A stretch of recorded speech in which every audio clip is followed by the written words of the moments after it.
आसनसोल से इस वक्त उदय प्रताप हमारे सहयोगी इस वक्त जुड़ चुके हैं।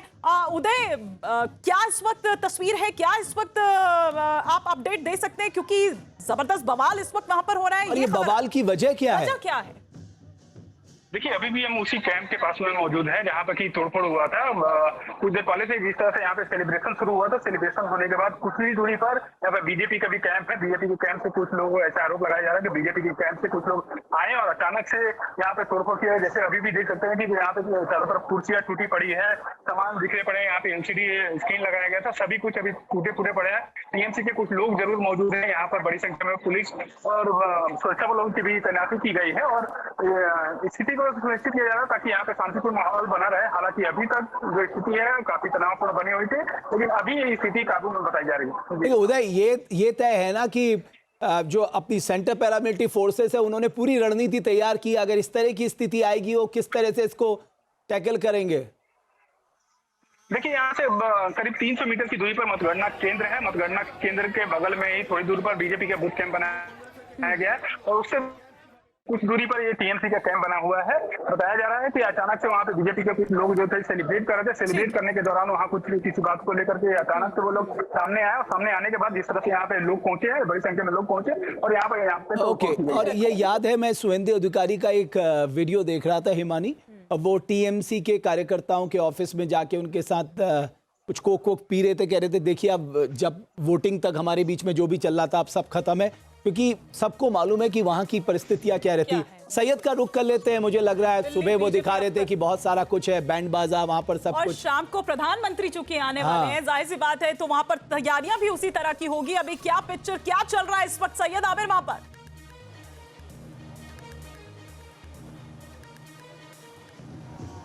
देखिए, तैयारियां अब जोर शोर से शुरू हो चुकी हैं, बल्कि मैं कहूंगा, और यहाँ पर मैं अभी ये नहीं कहूंगा कि बहुत सारे लोग पहुंच रहे हैं, ये जरूर कहूंगा कि तैयारियां जो है फिलहाल शुरू कर दी गई। अभी हमें अंदर जाने की इजाजत नहीं है मीडिया को, जो कि मुख्यालय के अंदर है। जो चीजें चल रही हैं वो मुख्यालय के अंदर चल रही हैं। हम मीडिया सेंटर्स जो बनाया गया है यहाँ पर, वहाँ पर मौजूद हैं, लेकिन तैयारियां अच्छी खासी हैं। लेकिन आप देखिए कि अभी थोड़ी देर पहले ही ममता बनर्जी का एक बयान आता है जिसमें वो कहती है कि काउंटिंग सेंटर्स पे तमाम कार्यकर्ता हमारे बने रहे, शाम तक ये क्लियर होगा, पिक्चर बदलेगी। उसको लेकर के बीजेपी के यहाँ के कुछ लीडर्स से हमने बातचीत की, जिनका कहना था कि आप कोई पिक्चर नहीं बदलने वाली, जो चीजें अभी चल रही हैं इससे भी बेहतर होने जा रही हैं। सर, क्या उम्मीद लग रही है आपको, क्या उम्मीद लग रही है जिस तरह से रुझान देखने को मिल रहा है? देखिएगा, वेस्ट बंगाल के अंदर, पांडुचेरी के अंदर, आसाम के अंदर भारतीय जनता पार्टी की सरकार बन रही है। विकसित भारत के लिए वोट है, हिंदुत्व के लिए वोट है, जो तुष्टिकरण करेंगे। आप नहीं जीत सकते, ना आगे बढ़ सकते। अच्छा, पीएम मोदी जी का क्या प्रोग्राम है, कितने बजे तक पहुंचेंगे? 6:30 बजे का वैसे बताएं। पीएम मोदी जी शाम को आएंगे, समय निकल मालूम पड़ जाएगा आपको है, और बड़ा उत्साह है। और बल्कि हम ये कह सकते हैं जहाँ जन्म हुआ मुखर्जी का, वो बंगाल हमारा है।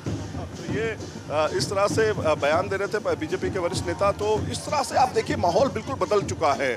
चाहे बीजेपी के तमाम लीडर्स हों, वो लगातार सैयद, आप तो मुस्लिम बाहुल इलाके में लगातार दौरा कर रहे थे, लगातार भ्रष्टाचार जो चल रहा था उसके खिलाफ जो है वो सैयद, आप तो मुस्लिम बाहुल जो पश्चिम बंगाल के इलाके थे उन पे तमाम आपने दौरा किया, यहाँ तक कि आप तालाब में तक उतर गए। तो आप ये आकलन नहीं लगा पाए थे कि ये हिंदू वोट पूरी तरह से बीजेपी के पक्ष में कंसोलिडेट हो रहा है करके?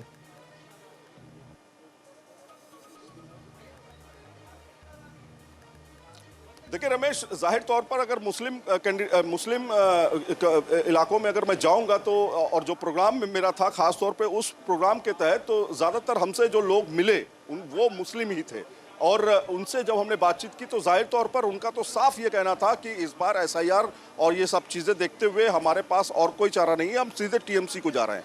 लेकिन एक बात और बताऊं मैं आपको कि टीएमसी और वहाँ की जो लोकल लीडरशिप है खास तौर पे, उसमें काफ़ी ज़्यादा बंटवारा हुआ है, ऐसा आप समझ में आ रहा है। क्योंकि आप देखिए, हुमायूं कबीर का चाहे फैक्टर हो या फिर मुर्शिदाबाद के और जो इलाके हों, 22 विधानसभा क्षेत्र है जिसमें पिछली बार टीएमसी को 22 में से 20 सीटें टीएमसी ने जीती थी, 2 बीजेपी के खाते में आई थी, बहरामपुर की और मुर्शिदाबाद की। लेकिन यहाँ पर इस बार ऐसा लगता हुआ दिखाई दे रहा है कि मुस्लिम फैक्टर फैक्टर जो है वो एक तरफ और हिंदू फैक्टर, सनातन फैक्टर एक तरफ आ गया है, और वही एक तरह से जीत का कारण जो है बीजेपी के लिए अच्छा बनता मुझे जा रहा है। अच्छा एक जाहिर और भाई तौर पर सैयद इसीलिए बहुत जल्दी से स्ट्रैटेजिक बता तौर पर दीजिए, बीजेपी आपने ने तो किसी भी हुमायूं मुस्लिम कबीर को कई कैंडिडेट बार को वहां इंटरव्यू पर- किया, जी। हुमायूं कबीर तो बहुत खुश नजर आ रहे हैं।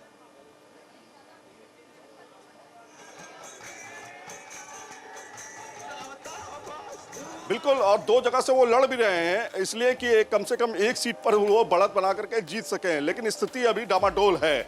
हाँ, ये जरूर है कि एक सीट पर वो बहुत खुश नजर आ रहे हैं नौदा से, जहां पर वो देखा गया कि वो धरने पर बैठ गए थे जिस दिन वोटिंग हो रही थी। हाँ, ये जरूर है कि हुमायूं कबीर फैक्टर काम किया, लेकिन बहुत प्रभाव से पड़ा वो कहना मुश्किल होगा। यहां पर यह जरूर है कि जो बीजेपी की जो स्ट्रैटेजी थी साफ तौर पे हिंदुत्व को लेकर के, वो सामने आई, और उस पे जो है मुझे लगता है कि एक तरफा वोटिंग जो है वो साफ तौर पे देखी गई, जिसमें तो बिल्कुल मुस्लिम की सैयद जो हिमानी, वोटर्स हैं, उनकी तो हम भागीदारी कम रही।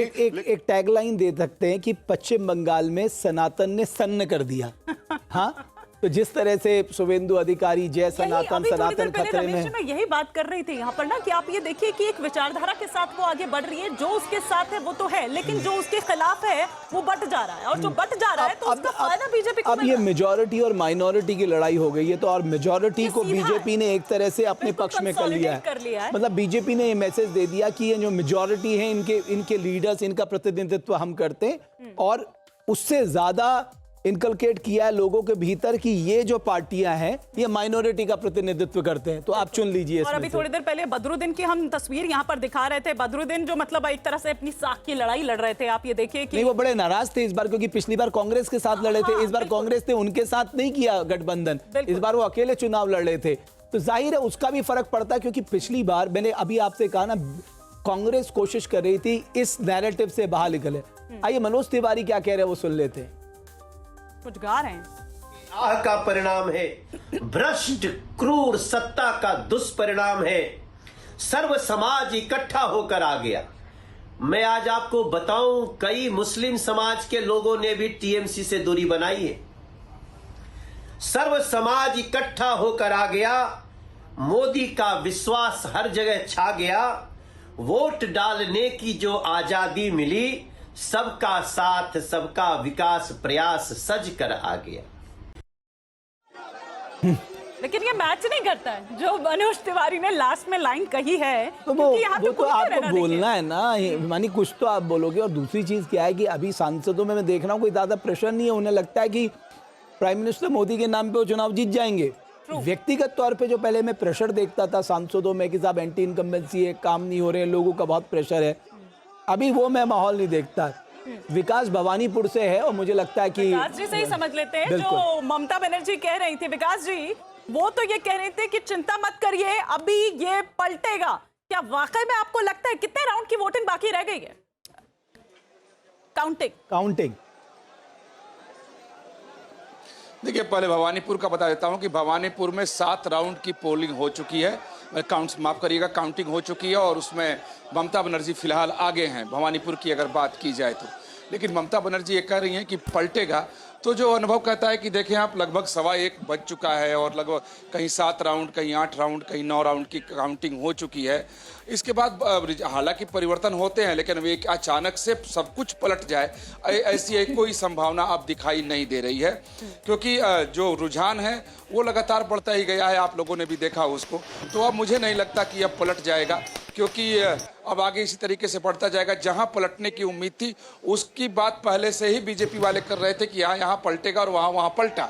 कि जो मुस्लिम बाहुल्य इलाके हैं, ये उन इलाकों की बात पहले से ही बीजेपी वाले कर रहे थे, और उसी मुस्लिम बाहुल्य इलाकों को लेकर के ममता बनर्जी काफ़ी विश्वास